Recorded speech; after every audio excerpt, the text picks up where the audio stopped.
mysterious turn 713129 or something.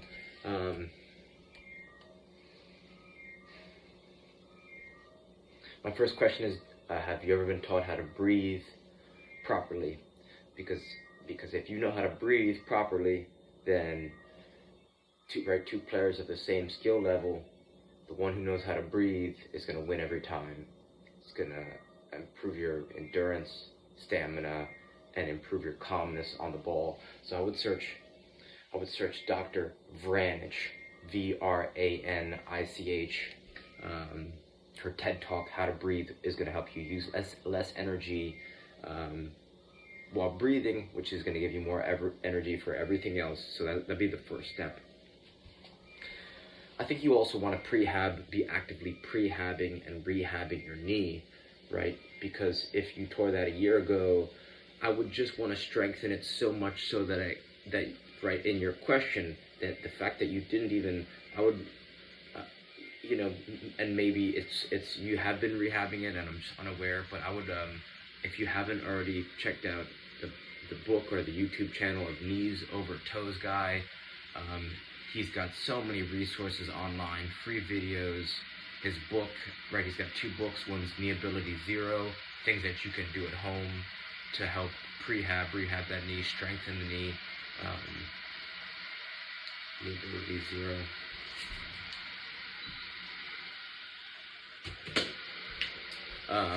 You could, so I wouldn't be spending, right, could you spend 1 minute a day rehabbing or prehabbing your knee just so that you can be confident and just so that you know that nothing in the future is ever going to ruin your ability to just have fun playing soccer. Step 3. Do you wear minimalist shoes? And the reason I ask that is because, right, your feet are the first contact point to the ground, and they say you spend the most time in your bed and in your shoes. So the bed's kind of hard to change, right? But if you could just change your shoe and how your foot relates to the ground, and the way that your ankle is hitting the ground, maybe during running sessions or training sessions or personal training sessions, then, like, the first time I started wearing minimalist shoes was on break from playing college ball. And the first time I went out for a jog, the next day my calves were so sore I could hardly walk, and what that said to me was that my other shoes just weren't cutting it.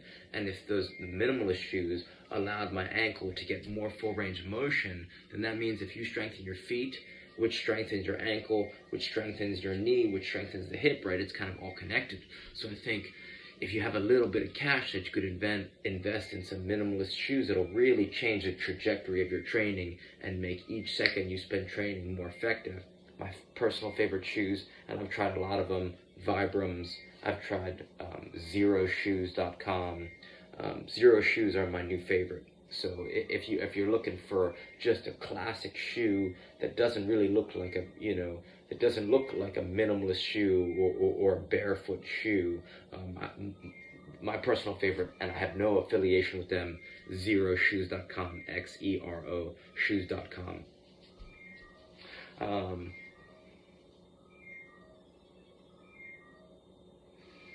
If you're not using a kick trainer, an SKLZ solo kick trainer, that'd be my next question. Are you using an SKLZ solo kick trainer? And I think kick trainers are, you can cram months of training into days or weeks because it's on a rope. And some people say, well, isn't a rebounder more effective? Isn't a wall more effective? And I would say, I don't know, because a kick trainer is hyper portable, which means you could bring it in your backpack and you don't need to rely on a training partner to give you a perfect touch every time, right? So 10 minutes walking around the pit, you could bring your dog to the park, or 10 minutes doing a lap around your block.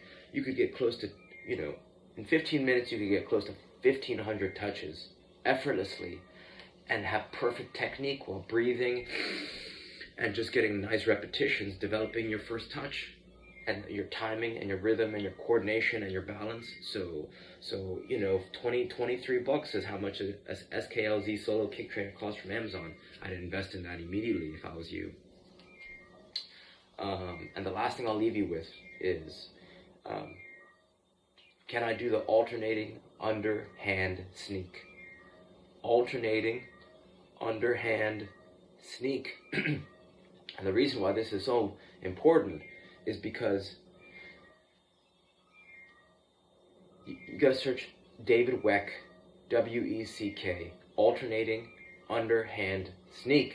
It's like your ability, if you can make your own RMT rope, and this may seem like a lot, but it's really not at all. You just get a length of rope. You could use anything. Here, watch. Here, I got a dog leash.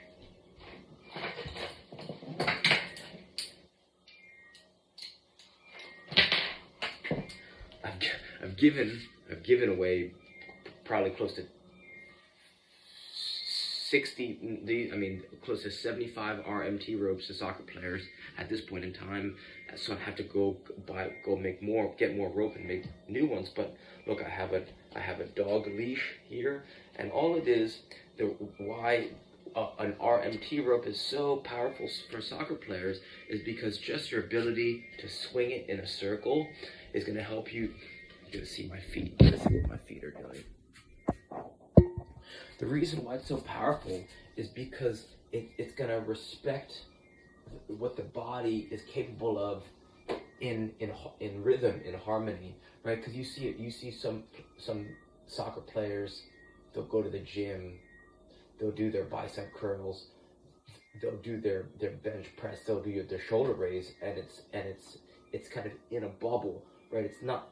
They're important, but you got to know how to apply it on the field. So this is an effortless way to improve your ability to relax, breathe, and it's going to translate almost 100% to on-field performance, because now you're respecting how your body's moving, and you could really use balance, your timing.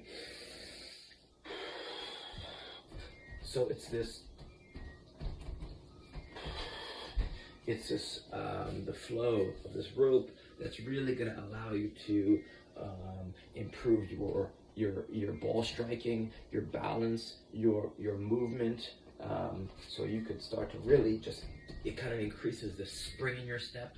It helps improve your running technique, right? Your ability to whip your arms down and pop your leg up will help translate so much to where, you know, if you're playing U23s, you're going to be able to shield players off the ball. You're going to be able to better receive, absorb hits, and still be able to keep your balance and keep going, and really kind of, you know, shield in a way that you never shielded players off before, because they're going to be so powerful in multiple feet positions, right? Just, you know, and that comes from repetitions, breathing, 1 minute a day, right? So RMT rope. Step one, see what David Weck is saying. That's a pioneer of the alternating underhand sneak and RMT ropes. And the last thing I want to ask you is, are you juggling with a tennis ball or a 2.2 pound medicine ball? Because those two things in tandem, right, a heavy ball and a light ball, just like strength training, you need light weights and you need heavy weights. A combination of both is going to yield tremendous results. If you're using a light ball, like a tennis ball, to improve your precision, and a heavy ball to improve your power, then it's going to help you become very sharp on the field. The sharper you are on the field, the more dangerous you are. So hopefully some of these ideas help, and reach out with any questions. All right, thank you.